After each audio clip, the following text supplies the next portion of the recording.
This week in gaming. Welcome in, everybody. It is December 29th, 2025. Yep, it is TWIG time, Twig. And I have a special announcement right off the bat for you guys. Let me tell you, today is not a normal gaming news. Today is something that I have to show off. You know, we had the whole. I should have done this during the big gaming the big gaming awards thing, the Game Awards, but I didn't have it ready in time. But without further ado, let's take a look at slide number 1.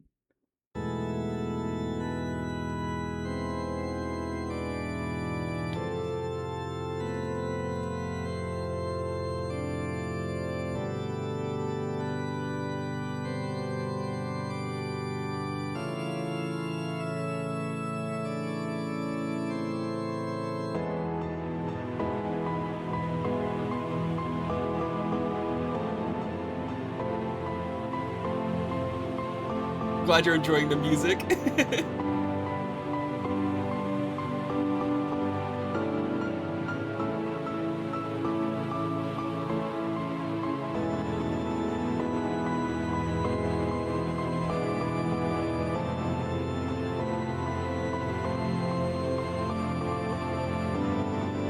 I actually made this song the same day that I made this trailer.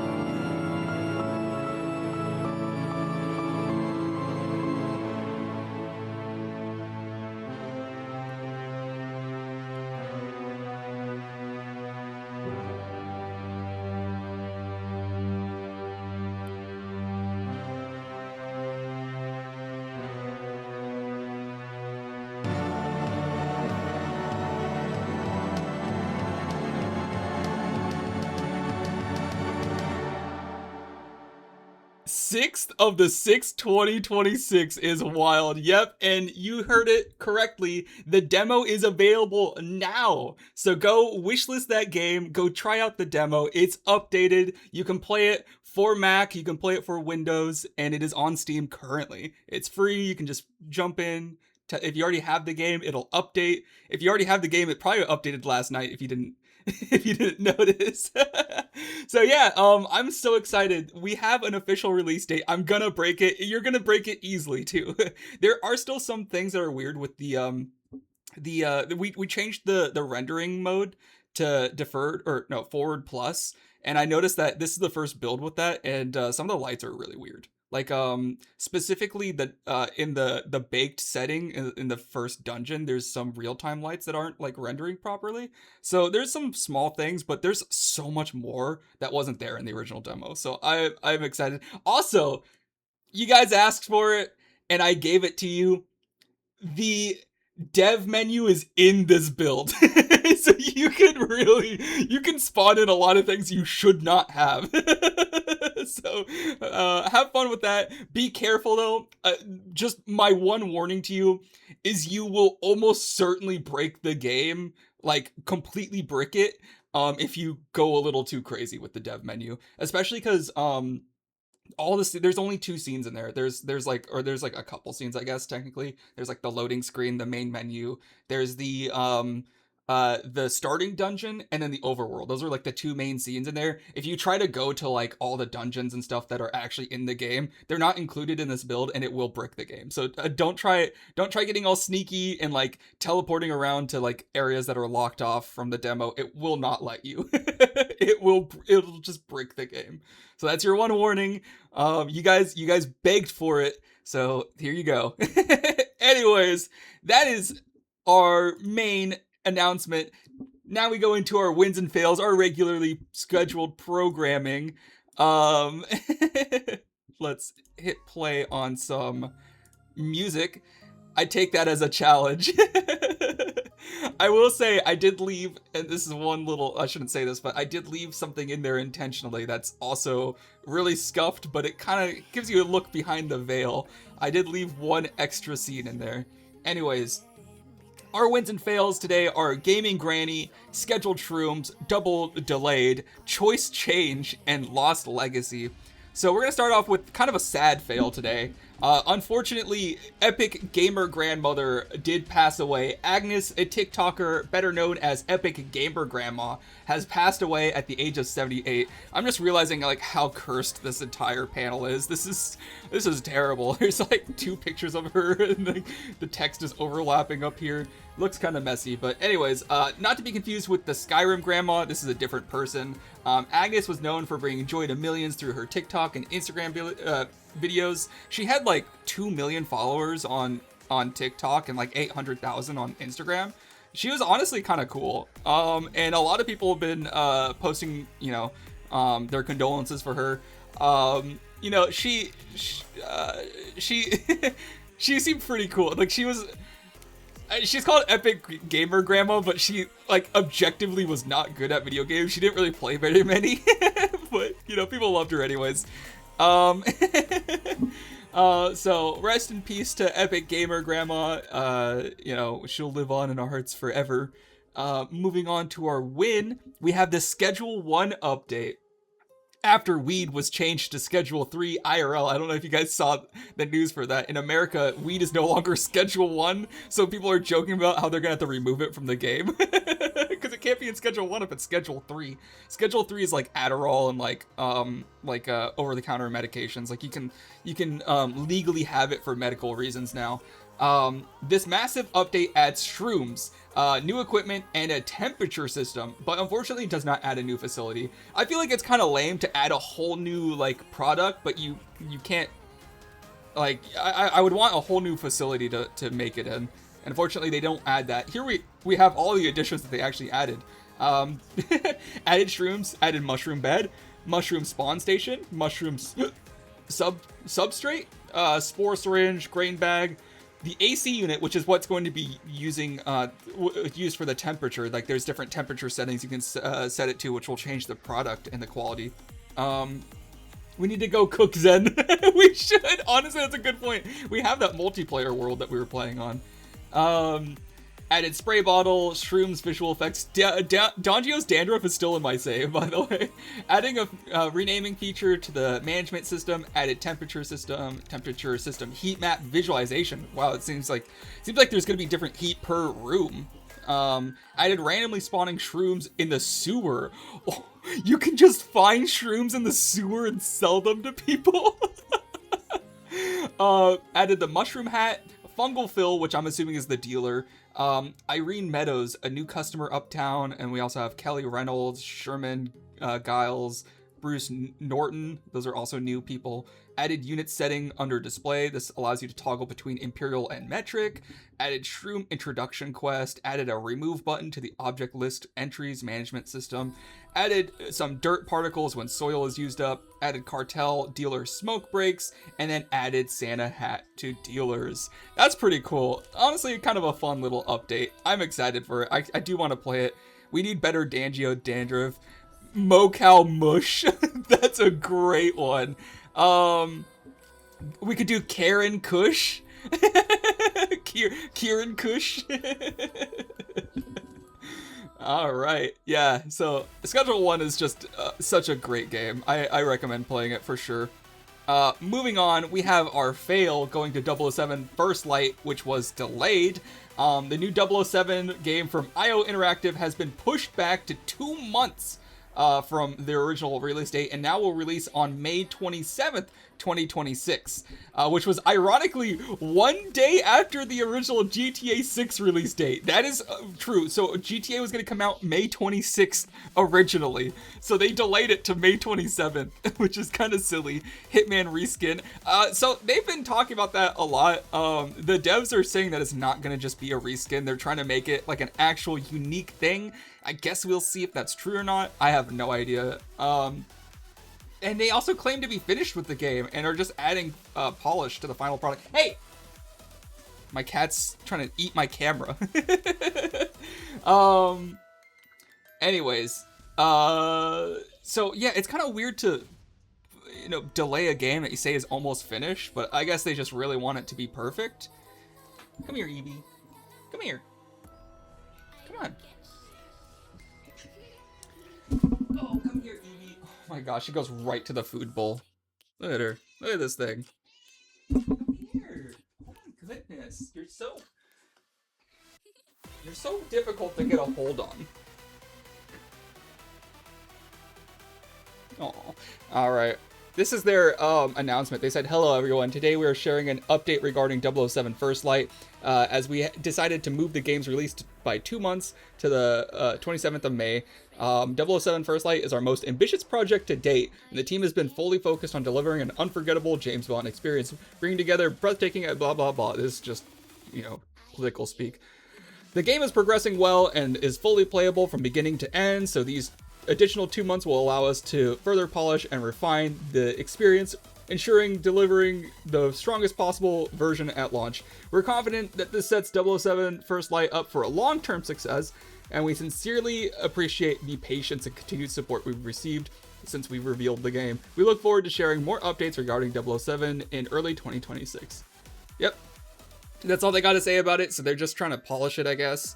Back, can't fault that. Most games should take note. Yeah, I mean, I'm not gonna fault them for that. It is a fail because, obviously it's a fail if you delay a game after you give a release date, which might might age very poorly for me, considering I just gave a release date. I'm gonna be honest though, my game is gonna come out in early access. I've already decided that. It's not gonna be a finished product when it comes out, but it will be playable from start to finish. It'll feel like a full game. And it'll just get content updates. For me, the game isn't going to be complete until every single character is voiced. So that was always my goal, is to basically release it as an early access, the Forest RPG version. Yeah, the Forest RPG. That's funny. Hi, baby. Aw, she's so look how happy she is. Little headbutts, yes. Hi. Don't bite my neck. Early access for 10 plus years. Is the Forest still in early access? It's not, right? Surely it's not. They made a sequel, and they're making a third one. You know what's been in early access forever? Star Citizen, and it's never gonna leave. They almost have $1 billion. Could you imagine making $1 billion and still not finishing the goddamn game? Anyways, moving on to our win, Shroud likes Expedition 33. Shroud has changed his mind on Expedition 33 after finally playing the game.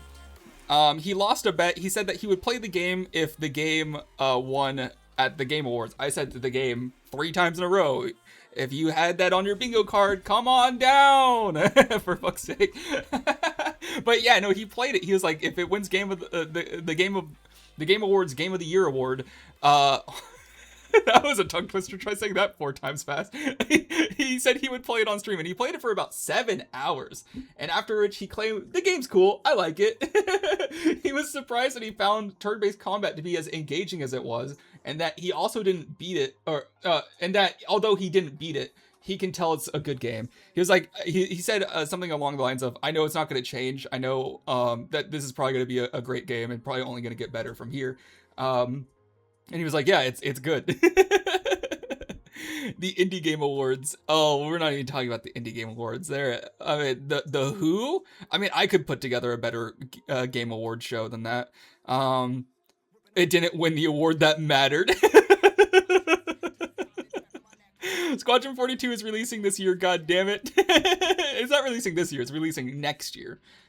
If it's releasing this year, they got 2 days left. Anyways, yeah, I thought that was kind of funny. He was talking so much poopy about this game, and then he finally goes, oh, you know what? It's actually pretty good.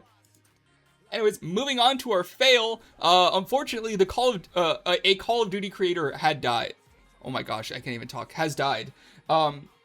Vince Zampella has a long legacy co-founding Respawn Entertainment, being a producer on Call of Duty, and was the head of the Battlefield franchise. He unfortunately passed away in a car accident at the age of 55 on December 21st, so that was only 8 days ago. His Ferrari went off a mountain road at a high rate of speed and killed him and his passenger. There is video of this. I'm obviously not going to show it to you. If you want my honest opinion, it looked like he was driving recklessly, and the fact that someone was recording it indicates to me that they knew he was about to drive recklessly. Like he was going like I don't know if he was trying to drift it or something, but he was driving his Ferrari very fast on a winding mountain road and went completely off and hit a cement block, which ejected his passenger, who later died in the hospital. He died in the car after it lit on fire. So yeah, it was brutal, very brutal. I just explained everything to you, so you do not need to look at the video. I really recommend you don't seek it out. I saw it because obviously that's how Twitter works. You just, anything terrible happens and it's on video, you're gonna see it. Here's a post from Jeff Keighley on Twitter. I cannot believe I'm writing this. Vince Zampella, a titan of the video game industry, the co-creator of Call of Duty, the co-founder of Respawn Entertainment, not to mention a dear friend, died in a car crash yesterday in Los Angeles. You saw it on TikTok? Good lord, dude. Yeah, it's crazy that like something tragic will happen and we'll all just like watch it. Like somehow it'll just make its way to all of our screens. But yeah, no, it was a brutal way to go out, and especially for such a like legend in, like, I would say, the shooter genre. So that's really unfortunate. And you know, he left at such a good time too. He was the head of Battlefield. I mean, Battlefield's probably never been in a better position than it is now. And it seems like everything he touched, like he was there for like the best part of Call of Duty's history. He was there for the best part of Respawn Entertainment's history. Like it seems like anytime he was involved in a project, it was like on a good track. He just understood how to make fun shooters, and yeah, I think that we lost a lot of talent with him. So that's pretty tragic. Anyways, moving on, I think that's all we have for wins and fails. We have Squadron 42 is coming out. Cloud Imperium Games claims Squadron 42 is fully playable from start to finish now, and are set on a release date of 2026, so sometime next year. This game is working towards a beta and is undergoing the polishing phase, according to the team. Do I look pretty yet? Can I have subscribe? That's so kind of you. I appreciate that. The game is working towards a beta and is undergoing the polishing phase, according to the team. It will be a lengthy 40-hour campaign with a star cast such as Henry Cavill, Gary Oldman, and Mark Hamill. That's pretty cool. I swear to God, it better not flop. I don't imagine it would do well. I think it is going to flop, to be completely honest. I hate to say it, but Henry Cavill makes me have hope for it. I mean, that is cool. Like, it's cool that they have, like, just because you have a star in it doesn't mean that it's going to be good. You know what I mean?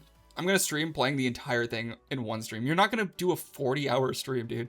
40 hours is, by the way, for a single-player campaign game, that's a long time. That's a huge game, supposedly. I don't know. Like, maybe it'll be good. I might change my opinion, but I don't really, like, I don't know. I don't feel like space game narratives are ever really that interesting. You know what I mean? Like I thought Starfield was going to be good. That game wasn't good. You know, so like my opinion on space games is low. I thought No Man's Sky was going to be good. That game wasn't good until much later.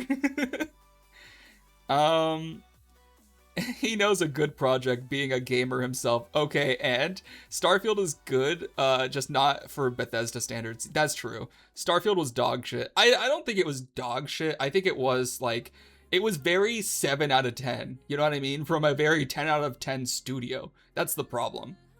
And that's the same thing with Fallout. Fallout 4 was also like an 8 out of 10. Like at most. That's being charitable.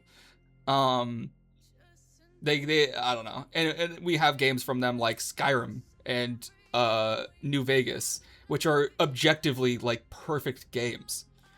Starfield is the reason I don't pre-order games anymore. So the reason I don't pre-order games anymore is because the first game I ever pre-ordered was No Man's Sky in 2016, and I got so burnt by it, I never pre-ordered a game again until there was one game that came out that I knew for sure couldn't be broken or bad at launch. Cyberpunk 2077. And you know what? I'm not doing that shit anymore. I'm sick of it. every time I pre-order a game, it sucks. You know what? I should pre-order Squadron 42 just so I can cement the fact that it's gonna be terrible. Just not Bethesda standards. I pre-ordered Starfield and I'm glad I did. I really enjoyed it. I actually liked it too. For what it's worth, I did have fun with it. But once I beat it, I was like, I'm not doing that again. Because the game, spoiler alert, it's a loop. You literally go through a loop. Once you beat it, you just play it again. I'm like, I couldn't be fucked to do it again. The storylines I don't think are unique enough. I didn't see any big changes with my next loop that made me like really invested in playing it again. I just don't see it. If Zen pre-orders it, it flops. This is almost 100% facts. Cyberpunk was fine for me on launch. It was objectively broken. Like there was so many issues with it. I still liked Cyberpunk, but it's even today I would still say that they didn't deliver on the promise that they had. Like they promised such an in-depth RPG, and it's still like not as open-ended and as customizable as they said it would be. I don't know, my character played very Mando style. He didn't care about the loop and just carried on with the main universe. That's pretty cool. Anyways, moving on from Squadron 42, we have GTA 6 will be the most expensive game. Former director at Rockstar North, Obi Vermeij, claims that despite GTA 6 being on track to be the most expensive game ever produced, it'll only cost what a normal game does, which would be $60 to $80 maybe. Maybe 70. I could see it being 70. But he claims that they will be able to make up any lost revenue the same way they made billions off of GTA Online.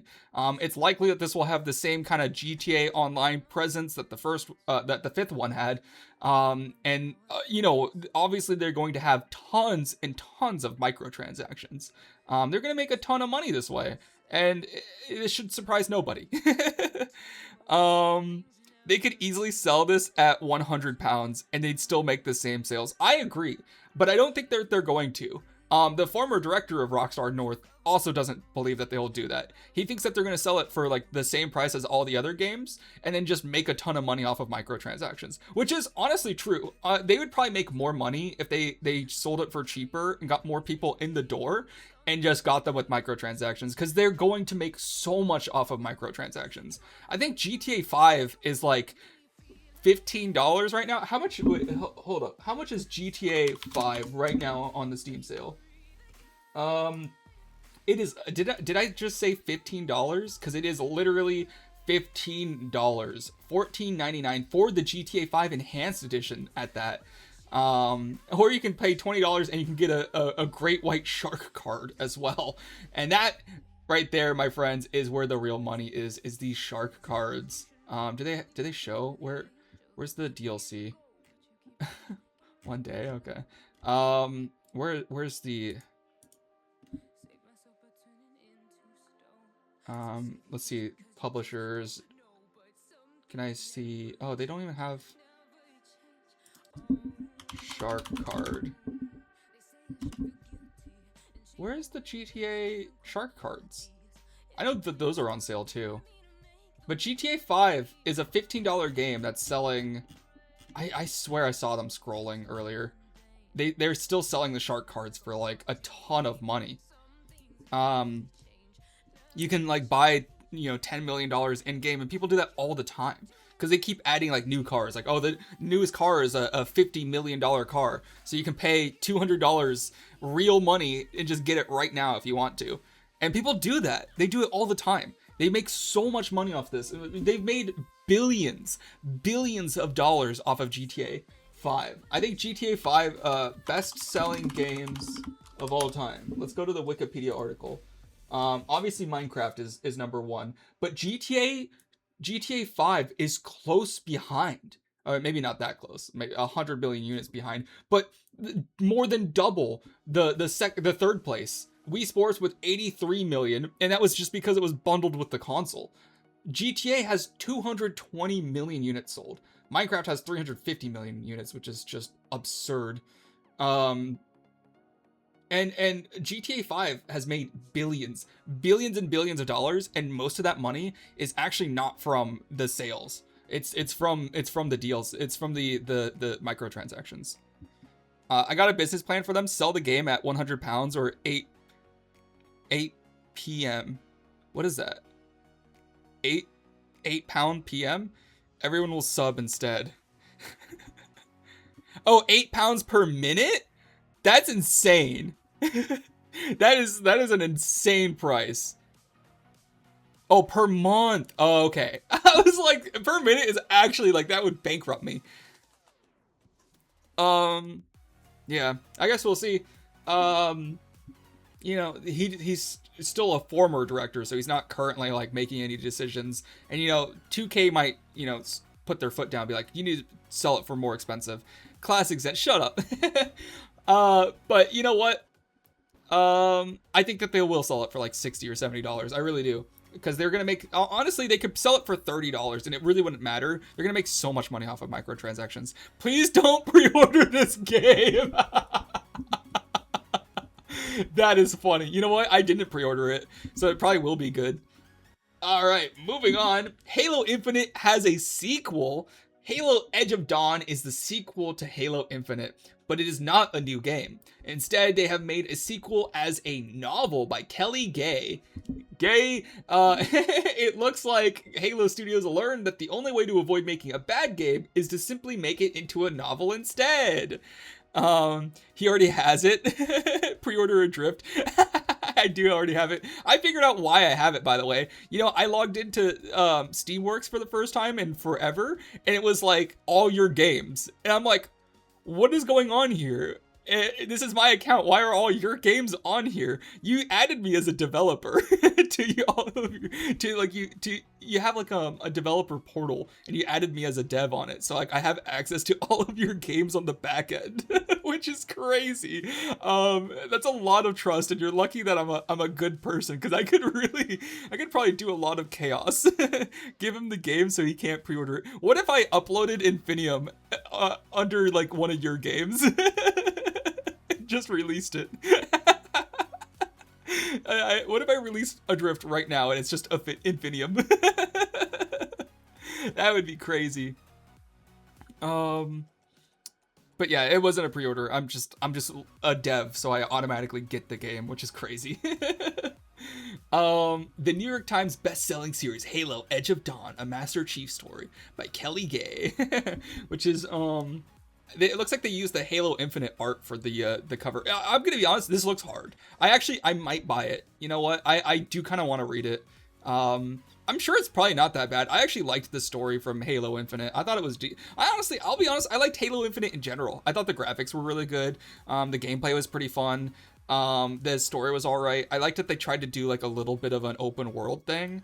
It may not have been perfect, but it was I don't know, it was a step in a direction, which is cool. Like they were trying to evolve the series. It was definitely by far the best game that 343 Industries had ever made. Other than like the remakes of the already good games, obviously. Out of Halo 4, 5, and then Infinite's clearly the best one. Edging Dawn, a Master Beef story. Yeah. I can't believe they spent like $200 million making the engine, and then he immediately threw it away, because now they're just using Unreal Engine anyways. Like, dude, crazy. That Slip Space engine was way too much money. It like literally doubled the cost to make this game. I think this game ended up costing like $1 billion for Microsoft. Just embarrassing. And it's, you want to see something even more embarrassing? Check this out. This is the most embarrassing part of all. They spent $1 billion on it. This is what the player count looks like. 2,000 people are playing it right now, which is honestly not bad. But considering it peaked at 272,000 people 4 years ago, that's pretty bad. And the campaign by the time the campaign released, because it was just multiplayer at first, the game was down to 147,000 players. And you know what? The worst part is it wasn't even that bad. Like the multiplayer was objectively fun. Like a lot of people were even saying like, you know what? This does feel kind of like old Halo. It is pretty fun, but they just, I don't know. I feel like Halo 3 was a good place to end it, or even ODST, or not ODST. Reach was amazing. I don't think they needed to keep making Halos. I know that they wanted to, but I don't know. It just like the Halo era is kind of over. Like the idea of just these like closed spaced like arena shooters is just like not selling anymore. You know, that's not what people are playing. I don't know. It would almost have been better if back in the Halo 4 days they just made like a battle royale or something, you know what I mean? I hate to say it, but like they should have just done something completely different with the formula.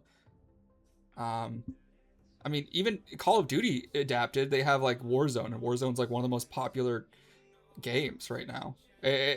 No one's playing Call of Duty multiplayer like team deathmatch anymore.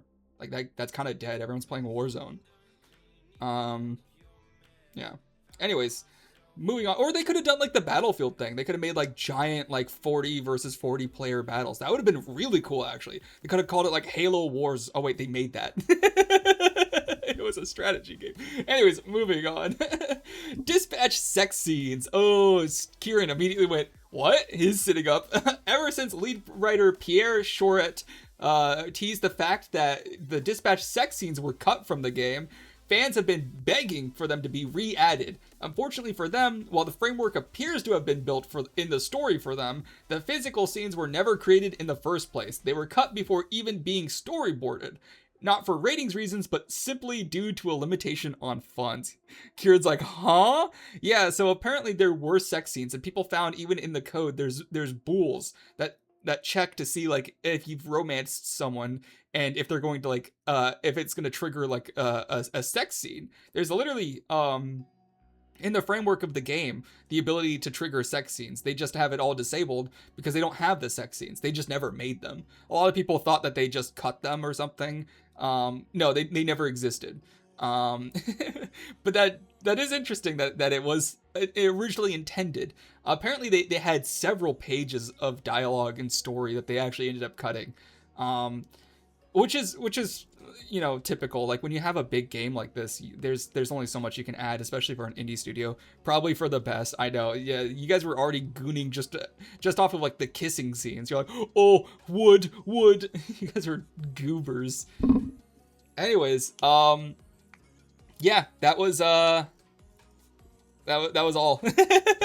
Moving on. Twilight Princess has been decompiled after 5 years and over 1,000 hours. What is on my arm? Do I have a scratch? I have a scratch. Did my cat scratch me? Ow. After 5 years and over 1,000 hours of work, speedrunner and modder Taka has finally decompiled The Legend of Zelda Twilight Princess with the help from their team and community.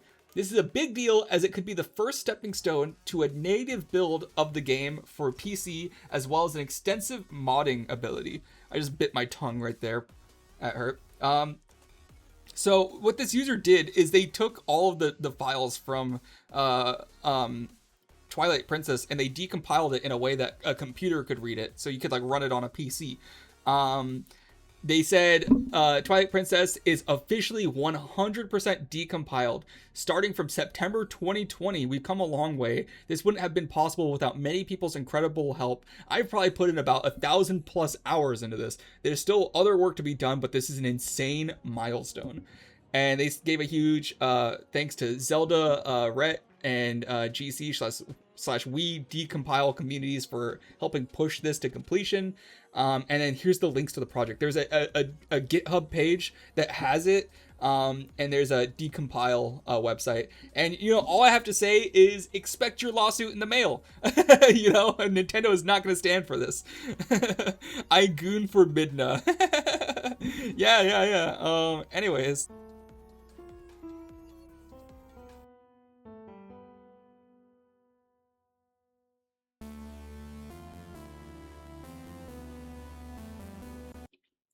Yeah, that's the that's the Midna theme. If you didn't know, that's a remix of the Midna theme that I did for a little like fan project that I made, and I just decided to use that for my Be Right Back screen. No comment. Would. Anyways, moving on. That is all we have for this gaming news. I just wanted to switch over to some community time. I wanted to wish everybody a Merry post-Christmas and a Happy New Year. Did anybody have any stories that they want to share of their holiday? Or do you guys have any sort of resolutions that you're going to do for the next year? Would love to hear it. I have a quote from Winston Churchill. It says, "Christmas is a season not only of rejoicing, but of reflection." And that is not true in my household because I destroyed all the mirrors. So yeah, I'll give you guys a minute if there's anything you'd like to share at this time. Speak now or forever hold your peace. More content next year. And passing my driving, that's sick. Did you end up getting a car, or are you still looking at one? Because I remember you were talking about buying one. That would be really cool. I mean, driving for you is probably great because you don't have like a whole lot of public transportation. Obviously driving in America is like not only a skill that you can have, it is literally a lifeline. Like, you cannot survive without a car in this country. You will die. You will die and you will not have a job. It'll be a miserable experience. May or may not be looking at one / buying one soon. That's what's up. That's pretty cool. You guys have those little cars, right? The little like me little cars.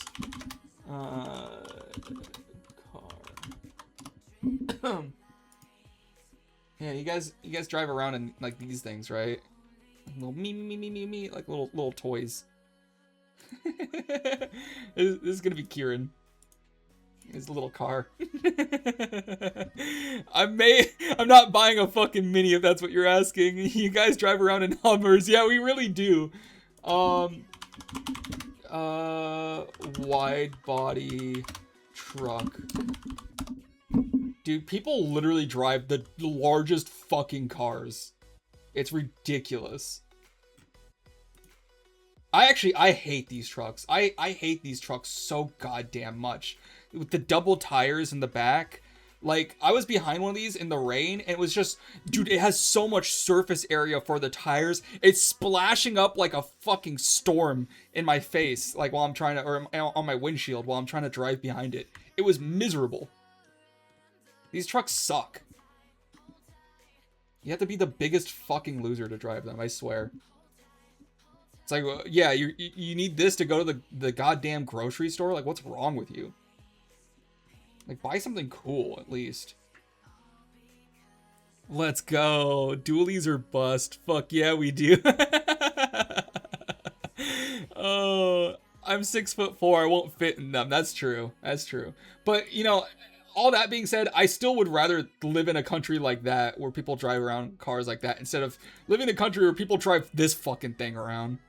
Like, this is literally an RC car. You guys have the smallest cars over there. This is Kieran on his way to work. Me.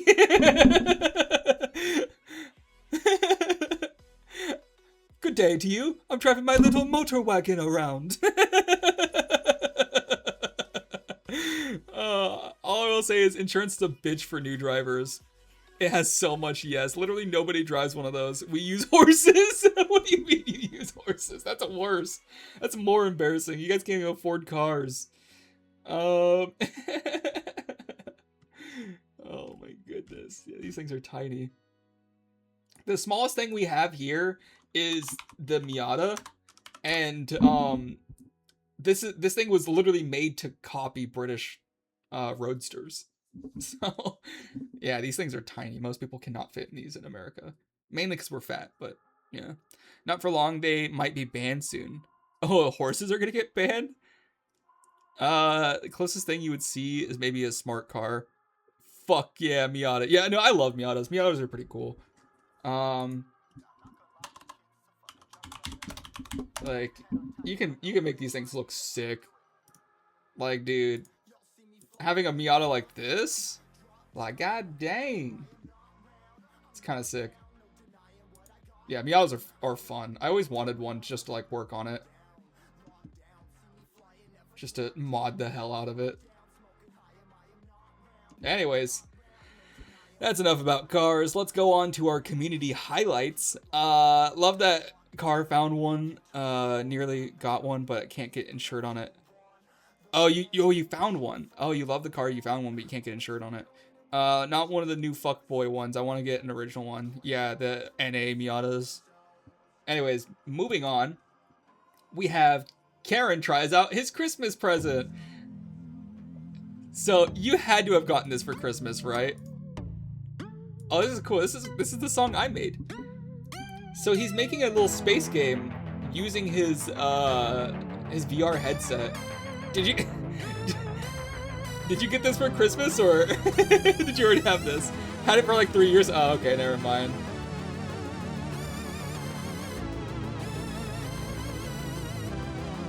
That's pretty cool. I wanted to get back into VR.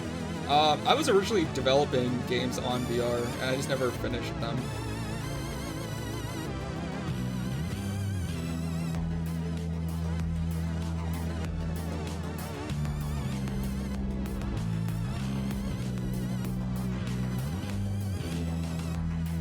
Dude, I love this song. This song goes so hard.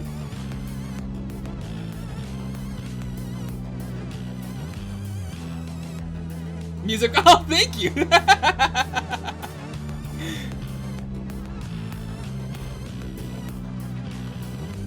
Wishlist adrift. Do it now. I like how you just let the song play out. It kind of goes hard. Anyways, that's the first one. We also have Kezzy's new characters. He has this Ratchet and Clank vibe called Zoe and Tofu, going for a Ratchet and Clank X Shadow the Hedgehog vibes. So these are really cute. I like the idea of doing like legacy characters in like the modern era, kind of like the Banjo Kazooie team that made, oh, what the frick are they called? We just talked about them.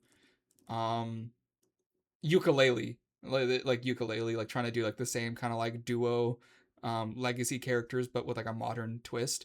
We also have Bradley the Badger. That was kind of cool seeing that at the Game Awards. I think there's a lot of room for legacy styled characters.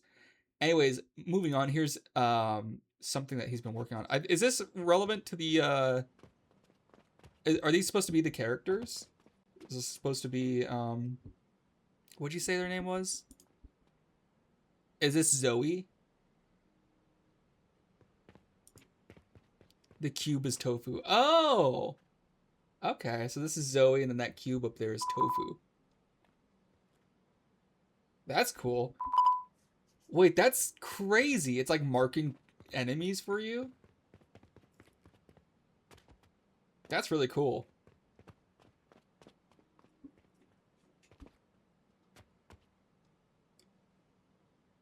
And then it just spawns above you. That's so sick.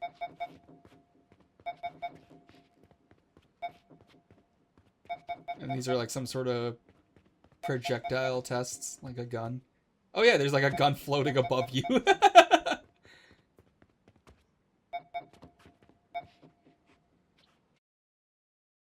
It would almost be cool if like if Tofu was the weapon, like you controlled where Tofu was aiming, and like you didn't really have anything, like you're just kind of like the mastermind behind it all. Interdimensional robot holding on for the glide. You can look at the top left and see commands. Oh, that's cool. You can really get a prototype made pretty quickly. That's really neat. Um, you actually thought that? Yeah, it's a pretty cool idea to like have like you're pretty much just a basic person and you're at the mercy of this robot keeping you alive. That's a really interesting idea. You're gonna be able to tell it what to do, like sit and turret. Yeah, that's a good idea. And then like throughout the game, you get upgrades for it or something, or pick who it should shoot, etc. That's a cool idea. Yeah, that'd be really sick. Anyways, that is all we have for today. Kind of a short one, just 45 minutes. love to see all the projects that you guys are working on. I would love to see whatever else you have coming in 2026, and obviously go wishlist Infinium and play the demo. Oh, hiccup! Play the demo and grind rails next week. Oh, that would be sick. Uh, yeah. So if you have it finished by next week, by all means, show it off, and we can get it in here. Anyways, bye YouTube. I don't think Kieran's gonna say anything mean this time. Bye YouTube. Sub to Zen and me. Okay, cool. He said something nice. Yeah, sub to us. Wishlist Adrift and Infinium now on Steam. Bye. Wishlist Adrift.